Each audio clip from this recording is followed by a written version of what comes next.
വായിച്ചിട്ടുള്ള ഒരു ഭാഗവും കേട്ടിട്ടുള്ള ചില ചിന്തകൾ ഒന്നുകൂടെ അയവറക്കുവാൻ കർത്താവില് ശരണപ്പെടുകയാണ്. ഈ ലേവ്യ പുസ്തകത്തിലും പുറപ്പാട് പുസ്തകത്തിലൊക്കെ പഠിക്കുമ്പോഴുണ്ട്, യാഗത്തിന് കൊള്ളാവുന്ന മൃഗവും അതിനെ കൊള്ളുകയില്ലാത്ത മൃഗവും.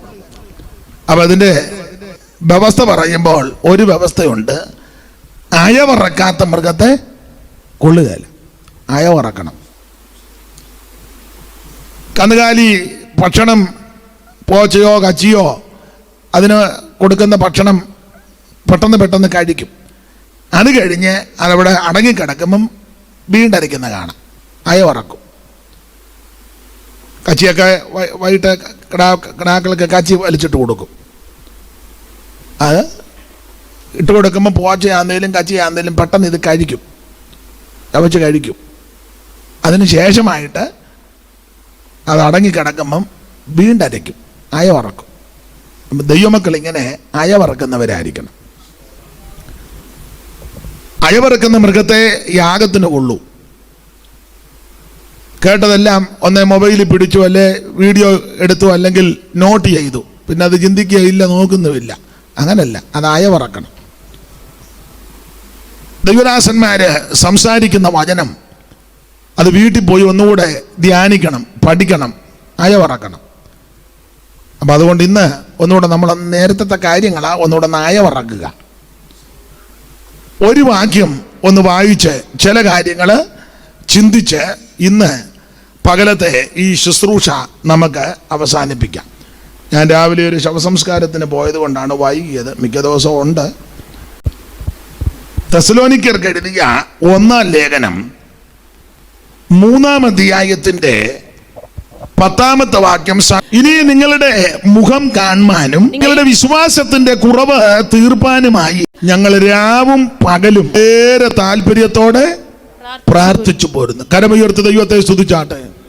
പൗലോസിന്റെ ഒരു ചെറിയ പ്രാർത്ഥന, ചെറിയ പ്രാർത്ഥന എന്ന് പറഞ്ഞാൽ വിഷയം ചെറുതല്ല, വിഷയം വലുതാ, പക്ഷെ പ്രാർത്ഥന ചെറുതാ.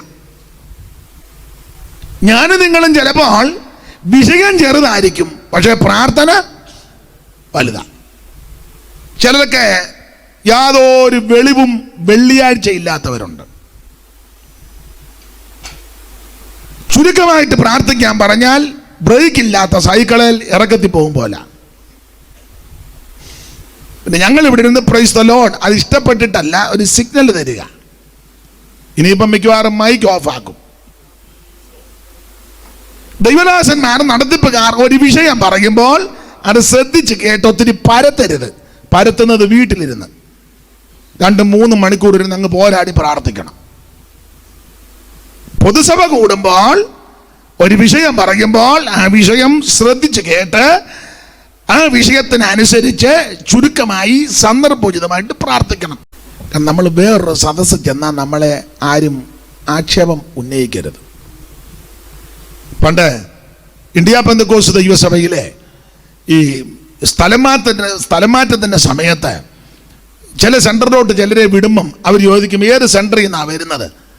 അപ്പോൾ പറയും, പത്തനാപുരം സെൻറ്ററിൽ നിന്നാണ് വരുന്നത്. അപ്പം പിന്നെ ഒന്നും ചോദിക്കുകയില്ല, അങ്ങ് എടുക്കും. കാരണം പത്തനാപുരത്തെ സെൻട്രൽ പാസ്റ്റർ മൺമറഞ്ഞ ആദരണീയ കർത്തദാസൻ EC ജോർജ് അവറുകളാണ്. ആ സെൻറ്ററിലുള്ള ശുശ്രൂഷകന്മാരെ നല്ല പരുവത്തിനാക്കിയ പുള്ളി പണിത് വെച്ചേക്കുന്നത്. അവരേത് സഭയുടെ ചാർജ് ഇരുന്നാലും ഒരപാകത വരികയല്ല. അത്രയ്ക്ക് ചിട്ടയും നിഷ്ഠയും ക്രമവും ചിട്ടയിൽ ആ പത്തനാപുരം സെൻറ്റർ പോകുന്നത്. ഇപ്പോൾ അതിൻ്റെ ചുമതല അദ്ദേഹത്തിൻ്റെ മകൻ ആദരണീയ കർത്തദാസൻ സാം ജോർജ് അവറുകളാണ്. അപ്പൻ്റെ ശിക്ഷണം വളരെ ശ്രേഷ്ഠമാണ്. പണ്ടൊരു യോഗത്തിന് 90 വയസ്സ് കഴിഞ്ഞവരെല്ലാം കൂടെ വിളിച്ചൊന്ന് ഒരു സ്തോത്ര പ്രാർത്ഥന ആദരിക്കുന്നു, 90 കഴിഞ്ഞവരെ. അപ്പോൾ ഈ കർത്തദാസനും കൊണ്ട് വേറെയും ദൈവദാസന്മാർ പലരുണ്ട്. അപ്പം അന്നത്തെ അധ്യക്ഷൻ ഒടുവിൽ പറഞ്ഞു, ഇപ്പോൾ നമ്മുടെ EC അപ്പച്ചൻ പ്രാർത്ഥിക്കും.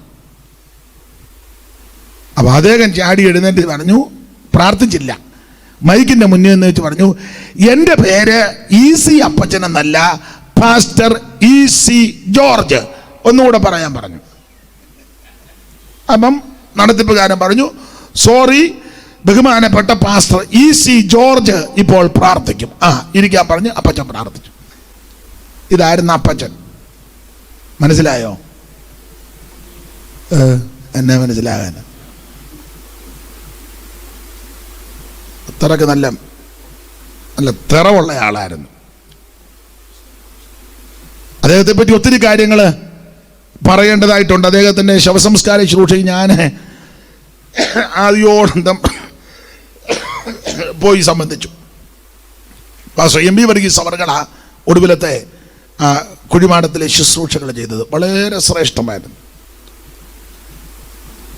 അപ്പം അന്ന് പത്തനാപുരം സെന്ററിൽ നിന്ന് ഒരു ദൈവദാസൻ വരുന്നെന്ന് പറഞ്ഞാൽ പിന്നെ അവർക്ക് സംശയമൊന്നുമില്ല. കാരണം നല്ല പരുവത്തിന് അവിടെ നിന്ന് അങ്ങോട്ട് ഇറക്കി വിടുന്നത് എന്ന് പറഞ്ഞതുപോലെ അത്ര ഒന്നും ഒത്തില്ലെങ്കിലും എൻ്റെ ചിട്ടയിലായിരിക്കണം ഇവിടുത്തെ കാര്യങ്ങൾ പോകുന്നത്. നമ്മൾ നേരത്തെ ചില കാര്യങ്ങളൊക്കെ പഠിച്ചും ശീലിച്ചും വെച്ചിട്ടുണ്ട്. അതൊന്നും ഇവിടെ ഇറക്കരുത്. നമ്മൾ നല്ല രീതിയിൽ എല്ലാവരും പോകണം. സാക്ഷിക്ക് എഴുന്നേൽക്കുമ്പോൾ പണ്ടൊക്കെ ഇവിടെ അധികം ഇല്ല, തരികയല്ല. ചുമ്മാ ഇന്ന് ഹാലേലൂയ എന്ന് പറഞ്ഞ് കറങ്ങുമൊന്നും ചെയ്യരുത്. ഹാലേലൂയ അത്ര ഒന്നും നീട്ടുകയൊന്നും വേണ്ട. വിഷയം പെട്ടെന്ന് പറയുക, ഇരിക്കുക. ചുമ്മാ കറങ്ങുകയും മെനക്കേടുണ്ടാക്കുകയും വിഷയം കിട്ടാതെ വരുമ്പം മറുഭാഷ പറയുകയും അതൊന്നും ഇവിടെ എറിക്കുകയല്ല, പിള്ളേരുടെ ഭാഷയെ പറഞ്ഞ്. അപ്പം ഇതെല്ലാം നല്ല സന്ദർഭോചിതമായിട്ടായിരിക്കണം. അപ്പോൾ ഒരു വിഷയം പ്രാർത്ഥിക്കാന്ന് പറയുമ്പോൾ കൂടുതൽ അത് പരത്തരുത്. പ്രാർത്ഥിക്കാം ആ വിഷയം. പിന്നെ ഏറെ സമയം വീട്ടിലിരിക്കുമ്പോൾ പോരാടി പ്രാർത്ഥിക്കണം. സ്തോത്രം. അത് ശീലിച്ചെടുക്കണം. നമുക്ക് ഇച്ചിരി ബുദ്ധിമുട്ടാ പലർക്കും. ശീലിക്കണം. വേണ്ട, അവസരം തരുമ്പോൾ വരിക, വാക്യം വായിക്കുക. ദൈവദാസന്മാർക്കും ദൈവമക്കൾക്കും നന്ദി. ഒക്കുന്നെങ്കിൽ ഓൺലൈനിൽ ഇപ്പോൾ ഉള്ളത് കൊണ്ട് അവർക്കും നന്ദി. വാക്യം വായിച്ചേച്ച് കാര്യം പറഞ്ഞേക്കണം. കർത്താവിൻ്റെ വലിയൊരു ദാസൻ ഒന്നും വേണ്ട. അത് പിണങ്ങി പറഞ്ഞിട്ടല്ല, ഇത് കൂടെ കൂടെ പറയുമ്പോഴൊക്കെ അസ്വസ്ഥതയാണ്. ഇതെല്ലാം ഇവിടുന്ന് നമ്മൾ ശീലിച്ച് പോകണം. അതുപോലെ ദൈവദാസന്മാര് വിഷയങ്ങൾ പറയുമ്പോൾ അതും മുമ്പേ പറഞ്ഞ പോലെ ഒത്തിരി പരത്തരുത്.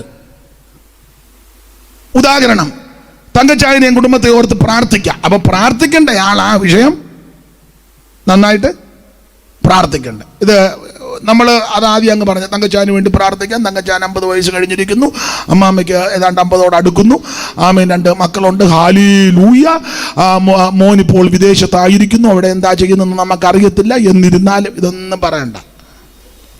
തങ്കച്ചായനും കുടുംബത്തെ ഓർത്ത് പ്രാർത്ഥിക്കണം. അപ്പോൾ ദൈവമക്കൾ പ്രാർത്ഥിക്കുന്നത് ഉദാഹരണമായി പറഞ്ഞത്. സ്തോത്രം. അപ്പൊ ഇവിടെ പൗലോസ്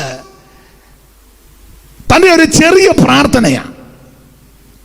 പൗലോസ് ദീർഘമായിട്ടും പ്രാർത്ഥിച്ചിട്ടുണ്ട്. പൗലോസിന്റെ ദീർഘമേറിയ പ്രാർത്ഥനയാണല്ലോ എഫേസ്യ ലേഖനം 1-ാം അധ്യായത്തിന്റെ 15 മുതൽ 19 വരെയും 3-ാം അധ്യായത്തിന്റെ 14 മുതൽ 19 വരെയും. അത് ദീർഘമേറിയ പ്രാർത്ഥന. ഇവിടെ തെസലോനിക്ക ലേഖനത്തിൽ പൗലോസിന്റെ ചെറിയ ഒരു പ്രാർത്ഥന ചെറുതാന്നേലും വിഷയം വലുതാ. ഈ ചില വിഷയത്തിന് വേണ്ടി എൻ്റെ ഭാഷയാ വലിച്ചു വാരി ഒന്നും പ്രാർത്ഥിക്കണ്ട. നീ ചുരുക്കം 2 വാക്ക് പറഞ്ഞാൽ മതി, സ്വർഗം അത് മുദ്ര വെക്കും. ചിലർ ഓർക്കുന്ന വലിച്ചു വാരി പ്രാർത്ഥിച്ച് കോള് കൊള്ളിച്ചങ്ങോട്ട് പ്രാർത്ഥിച്ച് കുറെ വാക്യങ്ങളെല്ലാം അങ്ങോട്ട്, അത് തെറ്റാന്നല്ല, അതെല്ലാം കൂടെ പ്രാർത്ഥിച്ചിടയ്ക്ക് ഒരു മറുഭാഷ, ഒരു കൊടച്ചിലും. അത് നമുക്ക് ആകമുള്ളത് കൊണ്ട് ചെയ്യുന്നതാണ്. നമുക്ക് അതിനുള്ള ആകമുണ്ട്.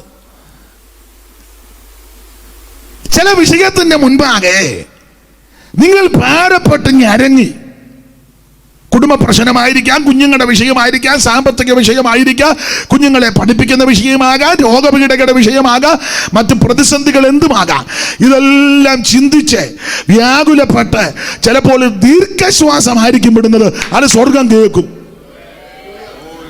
ദാവീദ് പറഞ്ഞൊരു ഭാഗമുണ്ട്, എന്റെ ഞരക്കത്തിന്റെ ശബ്ദം യഹോവ കേട്ടിരിക്കുന്നു. എന്നെ കേൾക്കുന്ന ദൈവത്തിന്റെ പൈതലേ, നീ വിഷയത്തിന്റെ മുമ്പാകെ ഞരങ്ങി ഭാരപ്പെട്ട് അതെല്ലാം കൂടെ ചിന്തിച്ചേച്ച് ഒരു ദീർഘശ്വാസമായിരിക്കും വിടുന്നത്. ഉദാഹരണം, അടുക്കളയെ പെരുമാറിക്കൊണ്ടിരുന്നപ്പം കുടുംബകാര്യവും കുഞ്ഞുങ്ങളുടെ കാര്യവും എല്ലാം ഇങ്ങനെ ചിന്തിക്കുക, തോരൻ അരിയുക. ഇതെല്ലാം ഇങ്ങനെ ചിന്തിക്കുക. ഫീസിൻ്റെ കാര്യം എന്തോ ആയി, കറണ്ട് ബില്ല് വന്ന് കിടക്കുന്നു. ആ പാലുകാരനാന്ന് ഇന്നലെ വന്ന് വെച്ച് പോയി, പത്രക്കാരൻ ഒരാഴ്ചയായിട്ട് വന്ന് വിളിക്കുക, മിണ്ടാതെ അകത്തിരിക്കുക. വിഷയങ്ങളെ ആശുപത്രി പോകേണ്ടതുണ്ട്, ഇനി പോയിട്ടും കാര്യമൊന്നുമില്ല. ഇത് പല ചിന്തകൾ.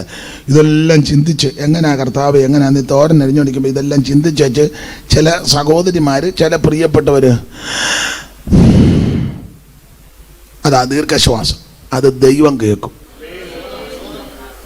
ഇതിൻ്റെ ഞരക്കത്തിൻ്റെ ശബ്ദം കേൾക്കുന്ന ഒരു ദൈവമുണ്ട്. പാരങ്ങൾ നേരിടും, നേരത്തു താങ്ങിടും, സാരമില്ലെന്നോതിടൂ.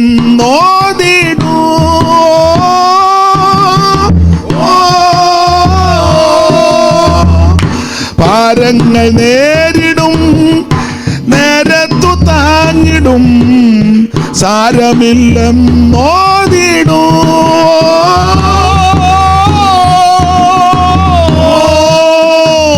കൈകളിൽ താങ്ങിടും, ഭാരങ്ങൾ നീക്കിടും, ആശ്വാസമായി നമ്മെ നടത്തിയിടുമേ. കൈകളിൽ താങ്ങിടും, ഭാരങ്ങൾ നീക്കിടും, ആശ്വാസമായി നമ്മെ നടത്തിയിടുമേ. ഒരുങ്ങിടാം പ്രിയരെ മോദമായി, പ്രിയന്റെ ശബ്ദം ഒരുങ്ങിടാം പ്രിയരെ മോദമായി, പ്രിയന്റെ ശബ്ദം കേൾക്കാറാം. പോയിടാം വേഗത്തിൽ, വാണിടാൻ നാൾക്ക് നാൾ, മോദമായി പാടിടാമേ.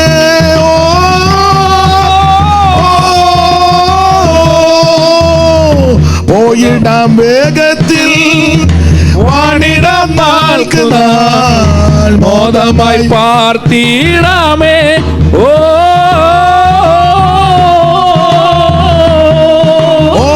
നാം ഒന്നായി കൂടിടാം, മുൻപോട്ടു പോയിടാം, ക്രിസ്തുവിനായി ജയ് വിളിച്ചിടുവാൻ. നാം ഒന്നായി കൂടിടാം, മുൻപോട്ടു പോയിടാം, ക്രിസ്തുവിനായി ജയ് വിളിച്ചിടുവാൻ.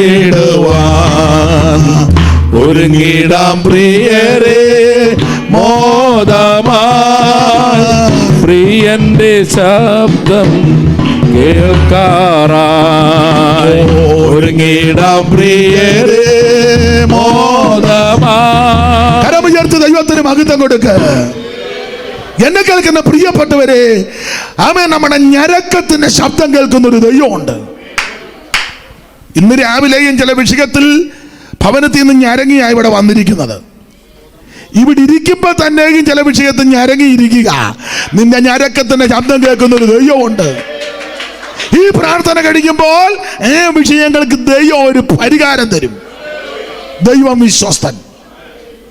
സ്തോത്രം. അപ്പൊ അതുകൊണ്ട് ഓർപ്പിച്ചതിന്റെ സാരാംശം, പൊതുസഭ കൂടുമ്പോൾ ചുരുക്കമായി സന്ദർഭോചിതമായി പ്രാർത്ഥിക്കണം. വീട്ടിലിരിക്കുമ്പോൾ മണിക്കൂറുകൾ പോരാടി പ്രാർത്ഥിക്കണം. മനസ്സിലായോ? അല്ലാതെ ഇവിടെ അവസരം തരുമ്പോൾ മുഴുവൻ നെല്ലിക്കായ ചാക്കത്തിനെ കുത്തഴിക്കും പോലെ ചാക്ക് നെല്ലിക്കായും കൊണ്ടുവരുമ്പോൾ കുത്തന്നഴിച്ച് ഡുറും തിരുണ്ട് പോവുക. അത് പാടില്ല. സ്തോത്രം. ഇപ്പം നിങ്ങൾ അന്ത്യത്താഴത്തിന് ശിഷ്യന്മാർ ചൊല്ല, ഞാനാന്നോ കർത്താവേ, ഞാനാന്നോ കർത്താവേ.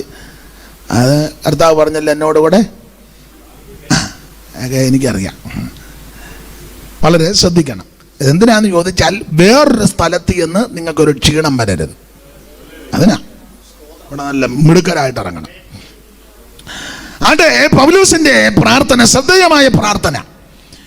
ഈ ഭാഗത്ത് രണ്ട് വിഷയത്തിനാണ് പൗലോസ് പ്രാർത്ഥിക്കുന്നത്. രണ്ട് കാര്യത്തിനാണ് പ്രാർത്ഥിക്കുന്നത്. ഒന്ന്, തെസ്സലോനിക്ക വിശ്വാസികളുടെ മുഖം ഒന്ന് കാണണം. അങ്ങനല്ലേ എഴുതിയേക്കുന്നേ? നിങ്ങളുടെ മുഖം ഒന്ന് കാണണം. രണ്ട്, ഇവരുടെ വിശ്വാസത്തിന്റെ കുറവ് ഒന്ന് പരിഹരിക്കണം. രണ്ട് കാര്യത്തിനാണ് പ്രാർത്ഥിക്കുന്നത്. ഒന്ന്, ഇവരുടെ മുഖം കാണണം. നമ്മുടെ മുഖം വേറൊരാള് കാണുമ്പോൾ അദ്ദേഹത്തിന് സന്തോഷവും ആവേശവും പ്രത്യാശയും ഉണ്ടാകണം. ആ പരുവത്തിനായിരിക്കണം നമ്മൾ നമ്മുടെ മുഖവും. ഇത് യോഗത്തിന് വന്നിരിക്കുന്നത് ദശമൂലാരിഷ്ടം കഴിച്ച പോലെ. ചിലക്ക് അരിഷ്ടം കഴിക്കുമ്പോൾ കണ്ടില്ലേ, ആ പൊന്നുമോന്തയിലോട്ട് നോക്കിയാൽ ഒന്നും മിണ്ടാൻ നമുക്ക് തോന്നുകയില്ല. നല്ല പ്രസന്നവദനരായിരിക്കണം.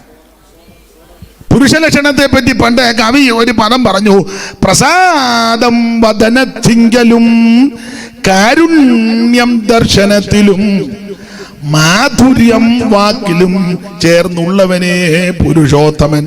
അതാ പുരുഷോത്തമൻ. പ്രസാദം വദനത്തിങ്കൽ, പ്രസാദം ഉണ്ടായിരിക്കണം. നിങ്ങളുടെ വീട്ടിൽ ഒരാൾ വരുമ്പോൾ നല്ല പ്രസന്നവദനരായിട്ട് വേണം അവരെ സ്വീകരിക്കാൻ.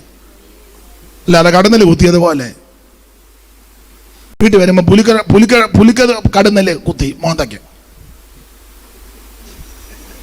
അങ്ങനെയൊന്നും അല്ല. നല്ല പ്രസന്ന, ഞെരുക്കം കാണും, ബുദ്ധിമുട്ടൊക്കെ കാണും, അതൊക്കെ ദൈവം തീർക്കും. അല്ല, സന്തോഷത്തോടെ വേണം. അയ്യോ എന്തുകൊണ്ട് വിശേഷം, വന്നാട്ടെ, കയറി വന്നാട്ടെ, വാ, എന്തുകൊണ്ട് വിശേഷം, വാ വാ ഇരിക്കും. ഓടിച്ചെന്ന് ഇച്ചിരി ചൂടുവെള്ളം, അല്ലേ സാധാ വെള്ളം, ആദ്യം അത്, അതൊക്കെ അല്ലേ എൻ്റെ മര്യാദ. അല്ലാതെ ആരെങ്കിലും വന്ന ഉടനെ കട്ടം മാറ്റി നോക്കി വെച്ച് അടി കയറി പാത്തിരിക്കുക. എൻ്റെ പിള്ളേരുടെ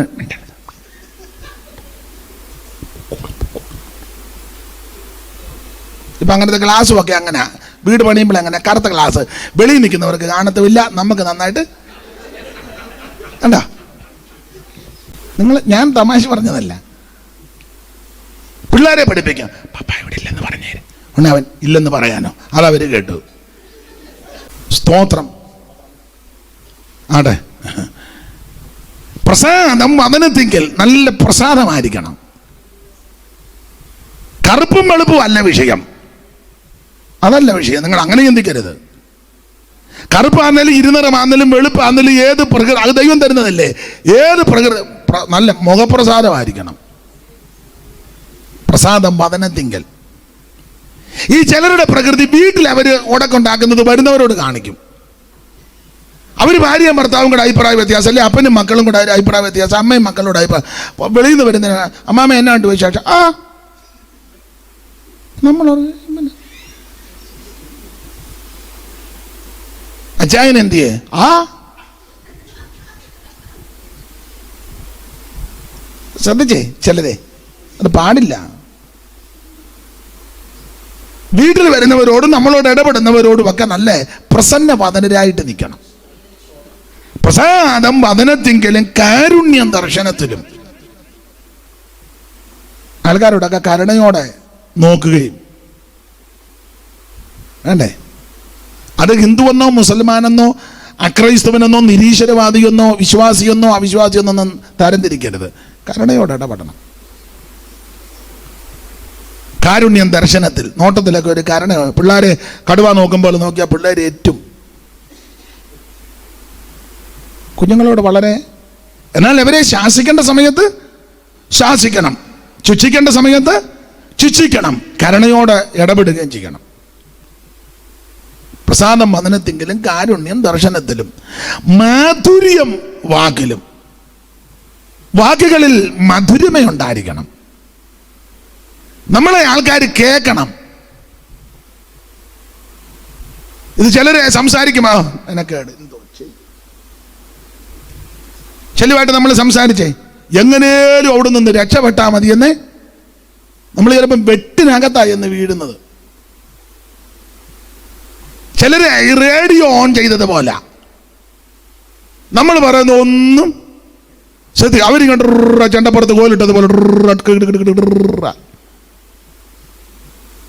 അതല്ല.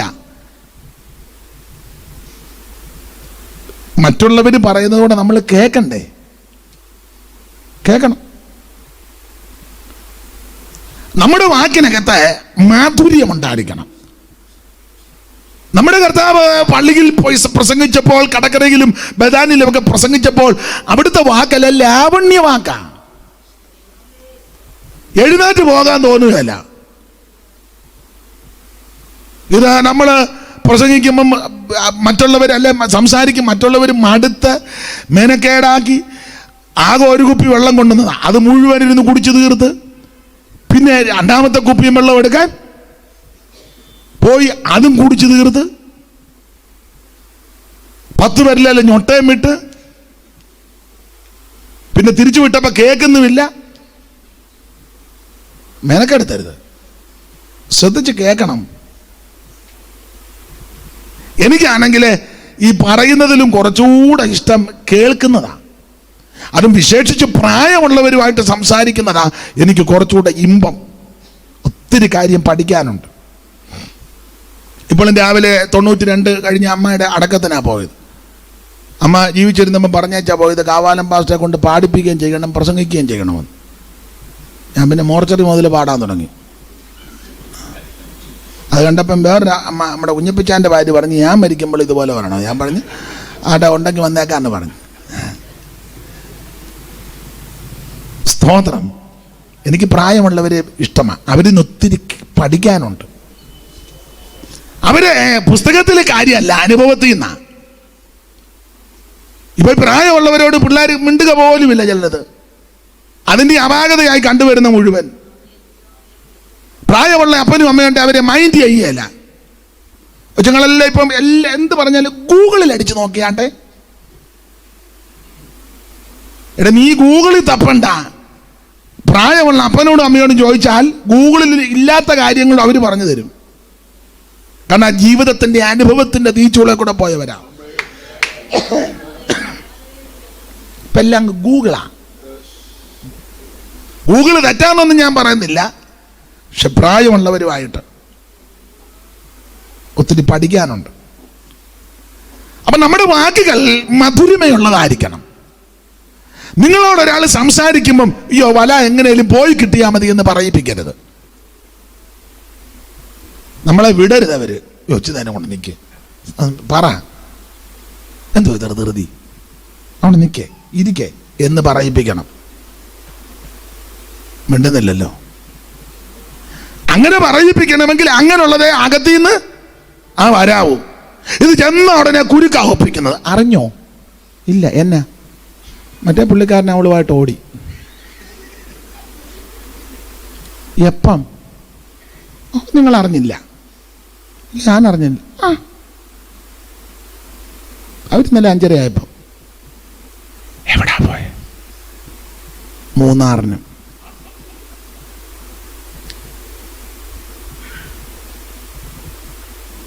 അങ്ങ് ചെന്നോ? ഇല്ല, ഇപ്പം ചിന്നക്കലാൽ വരെ ആയി. എത്ര തിട്ടമായിട്ടാ ചിലരെ സംസാരിക്കാൻ തുടങ്ങിയ മുഴുവൻ ഇങ്ങനെ പ്രശ്നങ്ങളല്ലേ പറയാനേ. ഞാൻ കഴിഞ്ഞ ദിവസം ജിന്നുവിനോട് പറഞ്ഞു, ജിന്നു വണ്ടിയെ കയറിയ ഉടനെ ഉരുള് പൊട്ടി. പ്രശ്നമേ പറ. ഞാൻ ഇന്നാലും മഴക്ക് പറഞ്ഞു.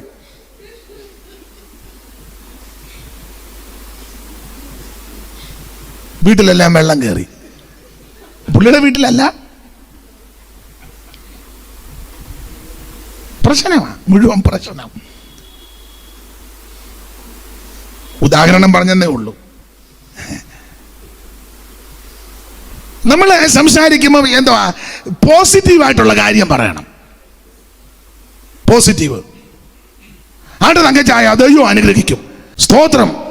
ബിജു ബ്രദറെ ഇപ്പോഴത്തെ കെടുതിയൊക്കെ ദൈവം മാറ്റി തരും. നിന്റെ പ്രശ്നത്തിന് ദൈവം പരിഹാരം തരും.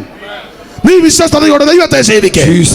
നിന്നെ ലാഭം എന്ന കർത്താവിനെ ആരാധിക്കുക. നിന്റെ പ്രശ്നങ്ങൾക്ക് ദൈവ പരിഹാരം തരും. പോസിറ്റീവായിട്ട് പറയണം. നല്ല കാര്യങ്ങൾ പറയണം. ഒരു മനുഷ്യന്റെ എല്ലാവർക്കും നല്ല കാര്യങ്ങൾ ഒത്തിരി ഉണ്ട് അല്ലേ? നല്ല കാര്യമുണ്ട്.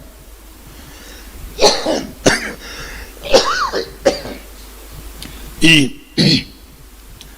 തിരുടര് എന്ന് പറഞ്ഞാൽ മോഷ്ടാക്കള്, അവർക്കും വിശേഷത ഒത്തിരി ഉണ്ട് അല്ലേ? അവരുടെ സാഹചര്യം കൊണ്ടൊക്കെ ആയിരിക്കാം. എന്നാലും അവരിലൊരു നല്ല ഗുണമുണ്ട്. സ്ഥലവും പേരും സമയവും ഇപ്പം പറയുന്നില്ല. പണ്ട് ഒരു പ്രഗത്ഭനായ കള്ളനെ പിടിച്ച് ജയിലിലിട്ടു. പാറാവുകാർ പോലീസുകാരും ഉണ്ട്. അപ്പോൾ ഇവൻ വലിയ കുപ്രസിദ്ധനാണ്. ഒരുമാതിരിപ്പെട്ട മോഷണമല്ല അവനാണ് നടത്തുന്നത്. അവനെ പിടിച്ചകത്തിട്ട്. അപ്പം ഇവനകത്ത് കിടക്കുമ്പോൾ പാറാവ് നിൽക്കുന്ന പോലീസുകാർ 2 പേരിൽ ഒരാൾ വളരെ അതീവ ദുഃഖത്തിൽ ഇരിക്കുക. മറ്റേ പുള്ളി ചോദിച്ചാൽ എന്താ കാര്യം? മോടെ വിവാഹമാണ്. ഒന്നുമില്ല. പിന്നെ ചില പരിതാപമെല്ലാം പുള്ളി പറഞ്ഞു. ഇത് ഈ കള്ളനകത്ത് കിടന്ന് കേട്ടു. ഇവർ തമ്മിൽ സംസാരിച്ച് തീർന്നപ്പം അവനാ എഴുന്നേറ്റ ഗ്രില്ലെ പിടിച്ചേച്ച് പറഞ്ഞു. അപ്പം പോലീസുകാരൻ പോയി കിടക്കണമെന്ന് പറഞ്ഞു. സാറ് വലിയ മനോദുഃഖത്തിലല്ല. അതിന് നിനക്കെന്നാ? ഉടനെ അവൻ പറഞ്ഞ് 1 മണിക്കൂർ എന്നെ ഒന്ന് വെളിയിലോട്ട് വിട്ടാൽ മതി. 1 മണിക്കൂർ കഴിയുമ്പോൾ ഞാൻ ഇനി വരാം, സാറിൻ്റെ പ്രശ്നം തീർക്കാമെന്ന്. ഒരൊറ്റ മണിക്കൂർ. എന്ത് മനോഗുണമുള്ളവനാ. പോലീസുകാരൻ പറഞ്ഞു, നിന്നെ വിടാനോ? എൻ്റെ തൊപ്പി പോവും. ഉടനെ അവൻ പറഞ്ഞു, സാറേ എന്നെ വിശ്വസിക്ക്. ഞാനകത്ത് കിടന്ന് സാറിൻ്റെ ഈ മനോദുഃഖം പറഞ്ഞല്ലോ, അത് ഞാൻ കേട്ടോണ്ടിരിക്കുക. എനിക്ക് ഹൃദയത്തിന് വളരെ ദുഃഖമുണ്ട്. അതുകൊണ്ടാണ് ഞാൻ പറഞ്ഞത് എന്നെ 1 മണിക്കൂർ വെളിയിലോട്ടൊന്ന് വിട്ടാൽ മതി. സൂക്ഷം 1 മണിക്കൂർ കഴിയുമ്പോൾ ഞാൻ തിരിച്ച് ഇവിടെ വരും. സാറകത്തിട്ട് പൂട്ടിയേക്കണം. സാറിനൊരു കുഴപ്പം വരിക. പക്ഷെ സാറിൻ്റെ പ്രശ്നം പരിഹരിക്കാനാ. അപ്പോൾ ഈ 2 പോലീസുകാരും പാറാവുകാർ തമ്മിൽ നോക്കി പാവം പറഞ്ഞ് സാറിനും എന്തെങ്കിലും ഹെൽപ്പ് ചെയ്യാമെന്ന് പറഞ്ഞു. അവരും ചിന്തിച്ച് ഏതായാലും പ്രശ്നങ്ങളല്ലേ, അവനെ വിട്ടു. സൂക്ഷം 1 മണിക്കൂറിന് മുമ്പേ അവൻ വന്നു. ഒന്ന് സാറേ തുറക്ക്, ഞാനകത്തോട്ട് കയറട്ടെന്ന് പറഞ്ഞു. ചാക്കിനകത്ത് ഒരു സാധനം കൊടുത്തു. അതുകൊണ്ട് കൊടുത്തേച്ച് പ്രശ്നം തീർക്കാൻ പറഞ്ഞു. പിന്നത്തെ കാര്യം അവിടെ നിൽക്കട്ടെ. കള്ളനാണേലും അവൻ്റെ മനസ്സ്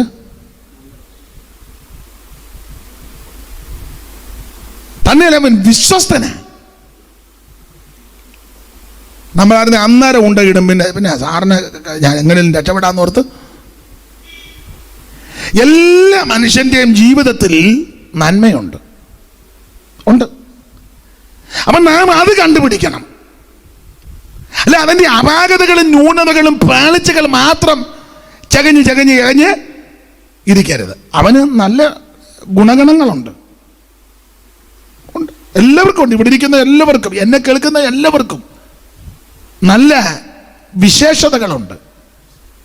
അത് നമ്മൾ പ്രോത്സാഹിപ്പിക്കണം, അതിനെ അഭിനന്ദിക്കണം. അങ്ങനെ ചെയ്യുമ്പോൾ തന്നെ അവർക്ക് സന്തോഷമാണ്. ഇതെന്തൊരു ന്യൂനതയുണ്ട്, സഭ കൂടുമ്പോൾ അതെടുത്ത് കാണിച്ച് എല്ലാവരുടെ പ്രാർത്ഥന കഴിയുമ്പം പിന്നെ അതാ ചർച്ച. അറിഞ്ഞായിരുന്നു എന്താ?